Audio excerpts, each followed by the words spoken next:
예수님의 부활과 고난과 부활을 앞둔 사순절 기간입니다. 오늘이 사순절 16번째 날입니다.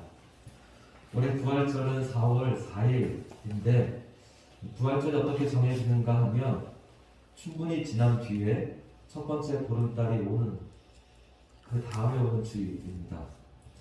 좀 복잡하실 수 있습니다. 충분은 3월 21일 경입니다.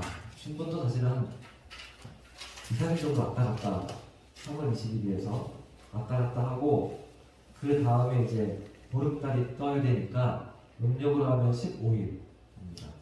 근데 음력도 좀 변하죠. 그래서 부활절이 해마다 바뀌게 되어집니다. 빠르게 되면 3월 20일 경이 될 수도 있고 가장 늦춰진다면 4월 거의 말도 가능합니다. 올해는 4월 4일이 부활절이고 오늘은 사순절 16일입니다. 부활절까지 24일 남았습니다.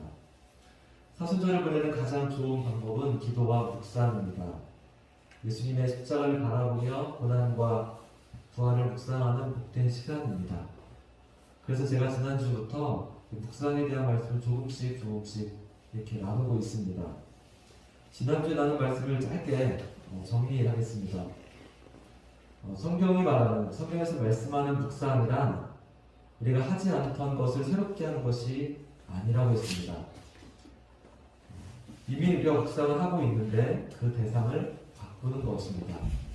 우리는 태어날 때부터 생각하는 존재입니다. 늘 묵상을 하고 있습니다. 그런데 그 묵상의 내용이 돈이나 성공이나 이성이나 욕망이나 그런 것이 아니라 하나님을 묵상해야 한다는 거죠. 하나님을 묵상하는 가장 좋은 방법이 성경입니다. 말씀을 통해서 하나님을 바라보는 것입니다. 성경 말씀을 되새김질함으로써 하나님의 얼굴을 구하고 또 하나님의 말씀을 내 안에 새기는 것을 묵상이다 라고 말합니다. 성경을 처음 묵상하는 분들은 많은 시간이 필요한 것은 아닙니다. 단 7분으로 시작할 수 있다 라고 말씀드렸습니다. 그 시간은 자연스럽게 늘어나게 되어집니다. 그래서 적은 시간이라 할지라도 말씀 앞에 나아가는 것, 차 한잔 마시는 시간이라도 하나님께 드리는 것, 제가 말씀드렸습니다. 자, 오늘은 여기서 한 발짝 더 나아가 보겠습니다. 말씀 묵상의 가장 일반적인 방법은 관찰, 해석, 적용입니다. 여러분이 한 번쯤은 들어보셨을 것입니다. 관찰, 해석, 적용. 이 3단계는 묵상의 가장 일반적인 방법입니다. 관찰이라고 하는 것은 성경의 본문을 가장 객관적이고 사실적으로 바라보는 것입니다. 육하 원칙이라고 하죠. OWH를 보는 겁니다. 본문에 누가 나오는가, 언제인가, 장소가 어디인가, 무엇을 하고 있는가, 어떻게 하고 있는가, 왜 하고 있는가 라고 하는 것을 살피는 것입니다. 성경 본문을 보면 반드시 어떤 인물이 나오고 그리고 장소와 시간 같은 것들이 나오고 어떤 사건들이 펼쳐진다면 그런 것들을 자세하게 또 세밀하게 관찰하는 것이 좋습니다.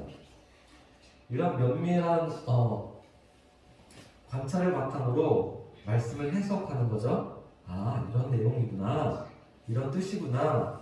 그래서 그 다음에 하는 것을 해석이라고 말을 합니다. 해석한 다음에는 말씀을 내 삶에 적용하는 것입니다. 그래서 내가 어떻게 할 것인가, 무엇을 할 것인가 결심하는 것입니다. 적용에는 참 많습니다. 회개를 할 수도 있고 감사나 찬양이나 고백이나 어떤 선행도 포함될 수 있고 기도라든지 구제라든지 전도라든지 등등 내 삶의 변화와 행동을 만드는 것입니다. 적용은 막연한 것보다는 구체적인 것이 좋습니다. 실현 가능하고 평가 가능하고 또 정량적인 것이 좋습니다. 예를 들어서 내가 기도해야겠다 라고 하는 적용이라면 조금 막연할 수 있습니다.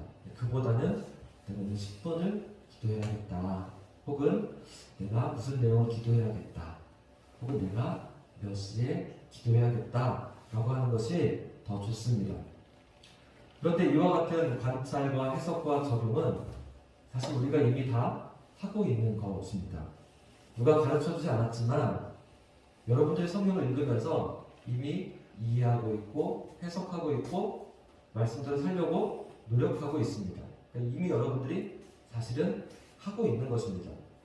그리고 관찰과 해석과 적용도 반드시 순서대로 되는 것은 아닙니다.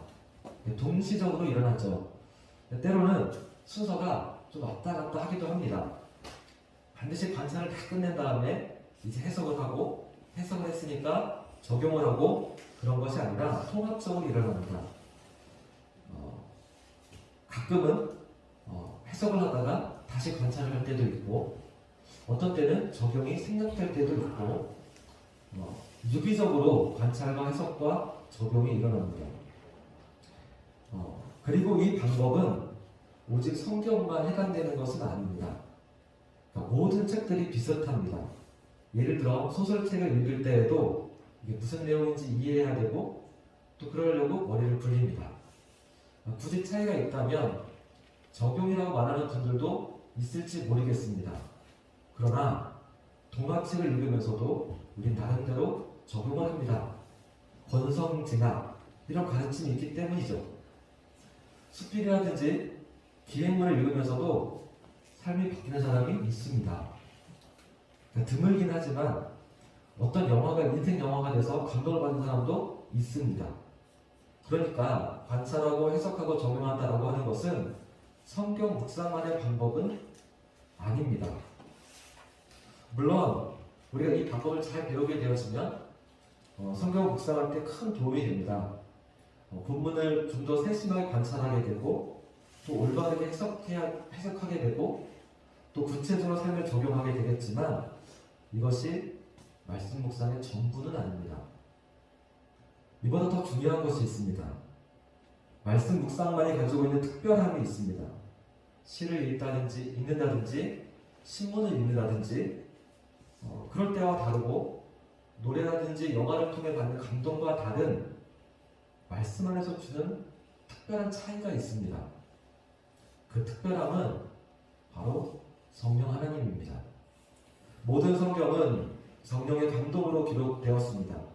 그래서 성경을 읽거나 묵상할 때에는 반드시 말씀을 기록하셨던 그 성령의 감동에 동일한 인도하심을 받아야 하는 것입니다. 성경을 처음 기록할 때 주셨던 감동을 우리에게 주시도록 우리가 기도해야 합니다. 그리고 이렇게 기도한 다음에는 성령께서 이후로부터 우리를 모든 부분으로 감동하시고 이끄신다라고 하는 것을 믿고 따라가는 것입니다. 좀 더 구체적으로는 어떻게 성령의 인도하심과 또 감동하심을 따라갈까? 제가 배워서 또 묵상하고 있는 방법을 여러분들에게 말씀드리겠습니다. 묵상의 첫 번째 단계는 성령의 인도하심을 따라서 말씀의 상황 속에 들어가는 것입니다. 이것은 앞서 말씀드린 관찰하고 비슷하지만 이 관찰이라고 하는 것이 말씀과 좀 떨어져 있어서 객관적으로 말씀을 OWH를 통해서 살피는 것이라고 한다면 말씀의 상황 속에 들어간다라고 하는 것은 내가 직접 성경의 세계 속으로 들어가서 보는 것입니다. 성령님이 주시는 상상력을 가지고 내가 말씀의 현장에 들어가는 것입니다. 이렇게 말씀의 현장에 들어가 보면 그것에는 반드시 누군가가 무엇을 하고 있습니다. 어떤 사건이 펼쳐지고 있습니다. 그리고 내가 정말 그 속에 들어가면 자연스럽게 나의 반응이 나옵니다.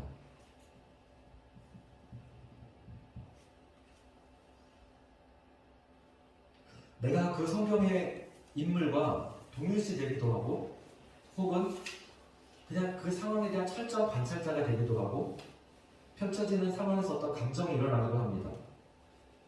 이때는 나의 반응이 꾸미지 않는 정직한 반응이 중요합니다.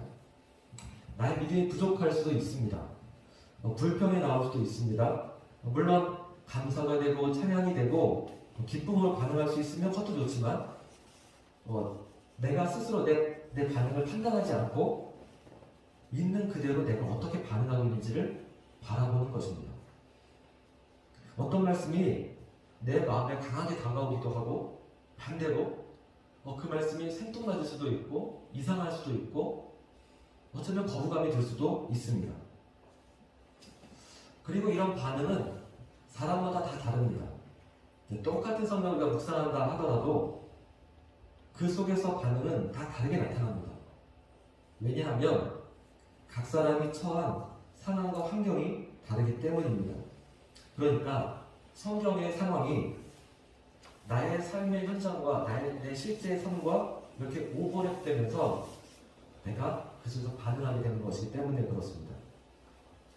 다시 말해서 내가 성경 속에서 반응하는 모습을 잘 본다면 내가 지금 이 세상에서 살아가고 있는 내가 하는 반응과 행동들을 그대로 알 수 있습니다.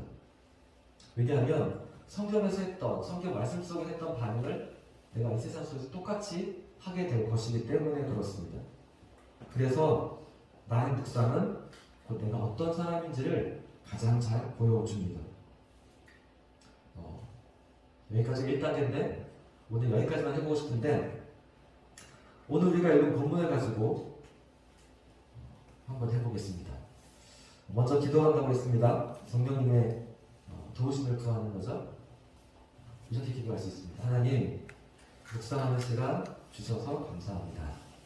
이 시간 성령 하나님이 나를 인도하셔서 주님의 뜻을 깨닫게 해 주옵소서. 예수님의 이름으로 기도합니다. 아멘. 이렇게 기도하는 거죠. 그 다음에 본문이 있습니다.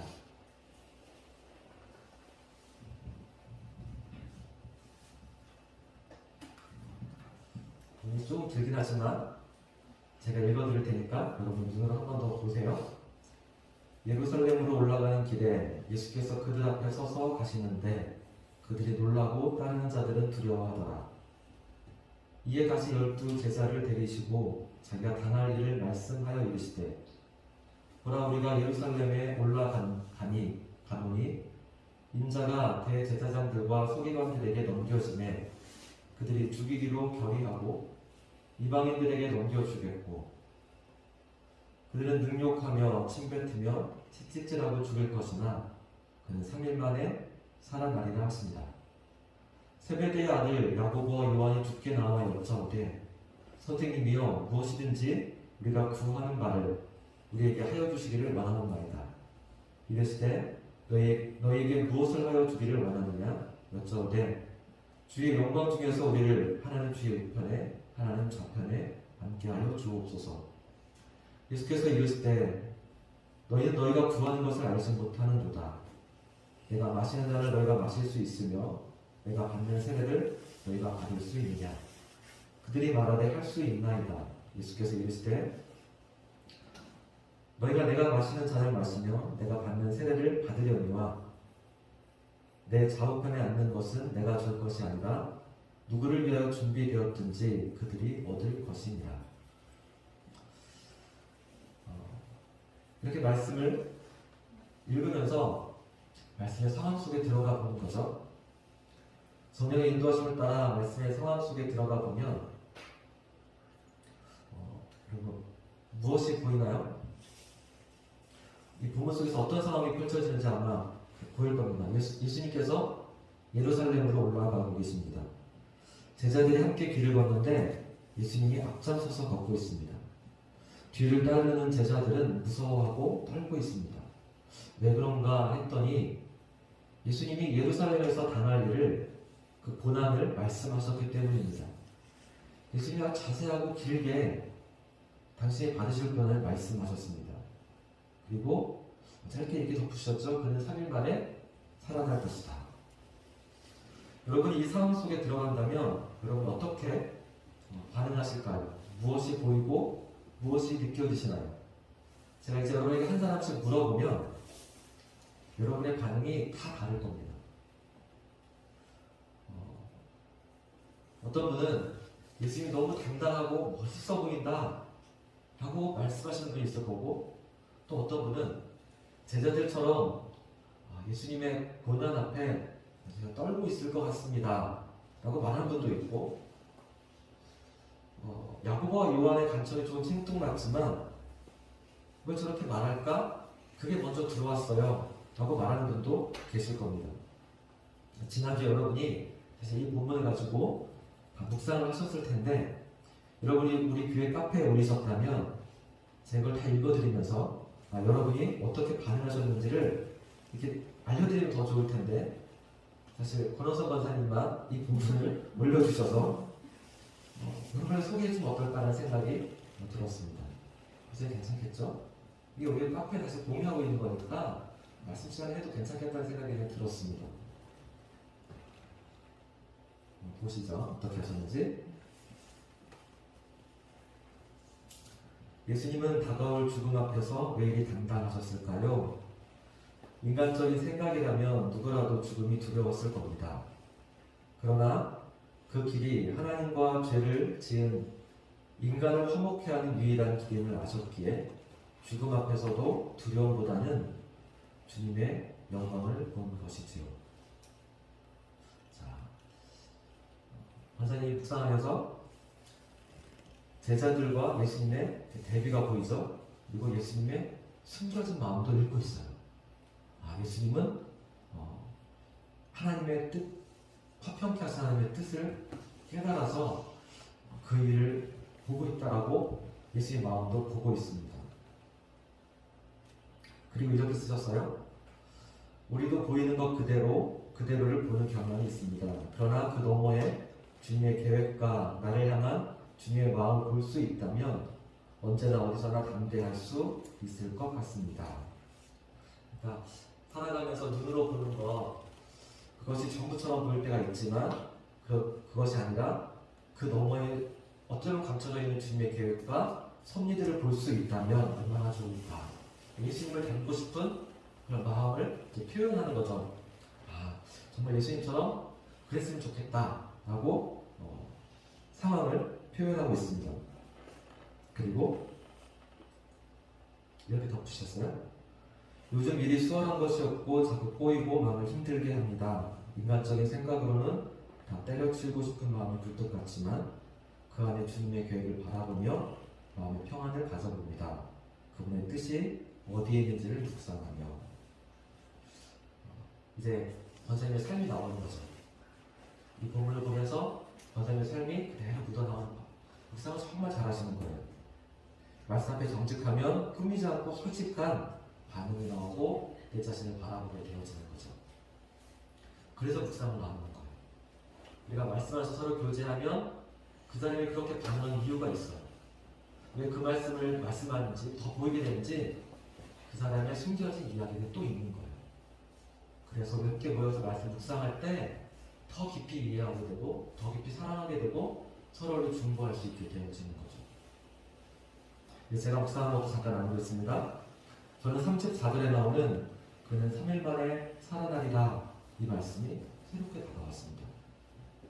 예수님은 예루살렘에서 당할 고난을 자세하게 말씀하셨는데 아마도 그것은 제자들이 예수님이 고난을 당하실 때 놀라지 말라고, 그러니까 미리 말씀해 주신 것이었습니다. 그런데 제자들은 오히려 그 말 때문에 더 놀라고 있습니다. 놀라지 말아라, 이런 고난이 있을 거야 라고 말해줬는데 오히려 그것 때문에 떨고 있는 거죠. 그러면서 예수님은 짧게 3일 만에 살아나리라 이 말씀 하셨는데 이 말씀은 하나도 귀에 안 들어오고 그냥 고난만 동일시하는 거죠. 예수님의 고난을 나의 고난으로 받아들이고 있는 제자들. 어떻게 보면 이것은 좋은 반응일 수도 있는데 그걸 넘어서서 예수님의 영광도 같이 동일시할 수 있어야 되는데 거기까지 나아가지 못하는 제자들이 보였습니다. 더욱 이상한 것은 세베대의 아들 야고보와 요한입니다. 영광의 자리를 구하고 있습니다. 이 요구가 되게 생뚱맞은 요구 같지만 또 한편으로 보면 이 두 사람이야말로 3일 만에 살아나리라 이 말씀을 깨달은 사람이 아닐까 라는 생각이 들었습니다. 때문에 하나님의 나라의 영광을 구하고 있는 것은 아니었을까? 예수님의 대답도, 이들의 두 사람에 대한 예수님의 대답도 고난을 통해서 영광입니다 라고 하시는 말씀이었는데, 그렇게 구하는 것이 잘못됐다라고 하지 않으시고 그렇게 구하는 것은 맞는 것인데 너희들이 그 방법을 알고 있지 못하니까 영광에 이르는 방법은 내가 십자가를 통해 영광에 이르는 것처럼 너희도 그렇게 해야 된다라고 말씀해 주시는 예수님의 뜻을 보았습니다. 야고보와 요한이 구한 영광은 영광의 자리가 잘못된 것이 아니라 그 영광에 이르는 방법을 몰랐을 뿐이었구나. 하나님 나라의 영광을 사모하는 일은 옳았다라는 생각이 들었습니다. 저는 코로나 상황 때문에 또 코로나 이후에 우리 교회와 또 우리들을 생각하면 마치 고난 앞에서 놀라고 두려워했던 제자들과 같은 마음이 듭니다. 그러나 예수님은 놀라지 말라 하십니다. 3일 만에 살아나리라. 3일 만에 살아나리라. 사랑하는 여러분, 저는 이것이 우리를 향한 예수님의 마음이라고 믿습니다. 오늘 우리가 예수님을 바라보길 원합니다. 어떤 고난 앞에서도 담대하게 걸어갔던 예수님, 3일 만에 살아나리라. 이 부활의 믿음으로 코로나 팬데믹의 상황, 어쩌면 우리들의 여러 가지 삶 속에서 어려움과 맞설 수 있기를 원합니다. 같이 기도하시겠습니다.